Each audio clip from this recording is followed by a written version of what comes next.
Reggae legend Don Carlos was robbed, but the truth behind his stolen millions will shock you. How did bootleggers destroy his career? And why did Gregory Isaacs warn him with a cryptic last message? Stick around. The final twist reveals who really profited from his suffering. You won't believe what happened next. The streets of Waterhouse, Kingston, Jamaica were a crucible of rhythm, hardship, and unyielding spirit. It was there that Juven Spencer, later known to the world as Don Carlos, first drew breath, surrounded by the pulse of community that would come to shape reggae's golden soundscape. Waterhouse was no ordinary neighborhood.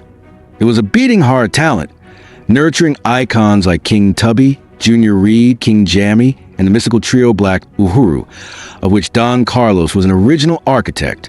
In 1973, a young Don Carlos, with dreams bigger than the zinc rooftops of his district, co-founded Black Uhuru alongside Garth Dennis and Derek Ducky Simpson. Their early collaborations would lead to the creation of Love Crisis in 1977 under the deft production of Prince Jammy. This project, later renamed Black Sounds of Freedom, ignited a spark that would grow into a raging fire within the reggae universe.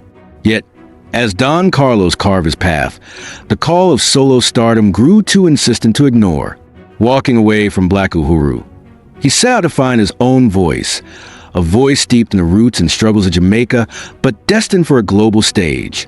3 years of quiet labor, of refining his artistry in the shadows, bore fruit in the form of Suffering, an album birthed in 1981 under the Negus Roots label.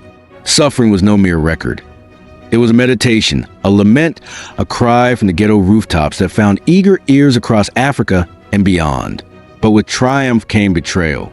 The album was mercilessly bootlegged, the spoils pocketed by unscrupulous hands, leaving Don Carlos to bear the bitter fruit of his labor without the sweetness of reward.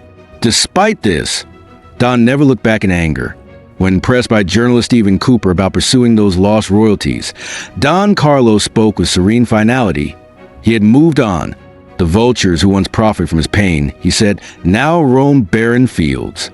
In the harsh theater of reggae's rise, Don Carlos was not alone.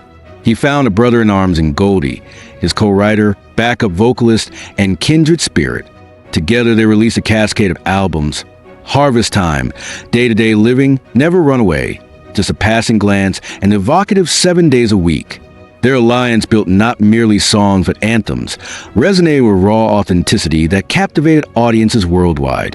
Their 1982 release Spread Out, also known as Laser Beam, remains a monument to their synergistic genius. But tragedy is a shadow that dances behind every triumph. Goldie's story met a cruel twist where he was shot and left crippled, effectively silencing his voice in the industry. Don Carlos, burdened yet unbroken, carried forward the torch for them both. Through the dazzling blast of dancehall in the 1980s, Don Carlos secured 5 top 10 hits between 1982 and 1985. Late Night Blues, Nice Time Tonight, Dice Cup, Hog and Goat, and the anthemic I'm Not Getting Crazy. His melodies, rooted in the soil of his upbringing, soared across oceans, finding homes in the hearts of distant strangers. His style was not one of flamboyance, but of timeless resonance. Roots reggae that carried the scent of the Caribbean Sea and the weight of unspoken stories. Central to Don Carlos' journey was his relationship with the man the world would come to know as the cool ruler, Gregory Isaacs. Their bond was more than camaraderie. It was mentorship. It was brotherhood forged not in ease but in the furnace of shared struggle. Don Carlos revered Gregory Isaacs, not merely as an artist, but as a sage who illuminated the treacherous path of the music industry.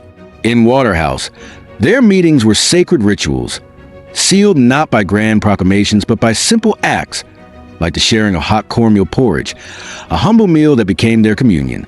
Yet even bonds that seem unbreakable are vulnerable to the corrosive touch of addiction. Gregory Isaacs, whose velvet voice could melt stone, was not immune to the siren song of drugs. As the years wore on, the grip of addiction tightened around him like a noose. Don Carlos, the younger brother in spirit, watched helplessly as the man he admired began to fade, retreating into shadows, distancing himself from those who loved him. In one unforgettable memory, Don Carlos recounted approaching Gregory Isaacs one morning outside a record store in Kingston. He watched from across the street as Gregory spoke to a DJ. When the conversation ended, Gregory crossed the road toward Don, a spliff in hand. With a look heavy with meaning, Gregory offered not the spliff, but words of caution. "Carlos, I would offer you a smoke from this, but this isn't for you, you hear? This is not for you." Don Carlos, unaware then of the depths into which drugs could pull a man, would have accepted without hesitation if the spliff had been offered. Gregory Isaacs, even as addiction gnawed at his life, sought to shield the younger artist from the demons that were consuming him. The toll on Gregory Isaacs was brutal and unrelenting. The very gift that made him a legend. His voice grew frail, and his once dazzling smile dimmed with the loss of his teeth, a grim testament to the havoc wrought by illegal substance. Reflecting later in life, Isaac spoke of his battle with the candor of a man who had walked through fire and emerged scarred but wiser. He called drugs a debasing weapon, and likened his journey to attending the most punishing school imaginable, the legal substance high school, where the tuition was paid in pain and regret. "I learned everything," he said, "and now I put aside."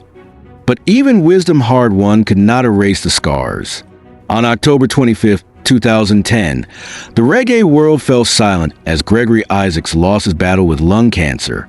His death was not just the end of man, but the extinguishing of a voice that had once been a heartbeat of an era. Dennis Brown, another titan of reggae and close associate, faced a similar fate, succumbing to respiratory complications on July 1st, 1999.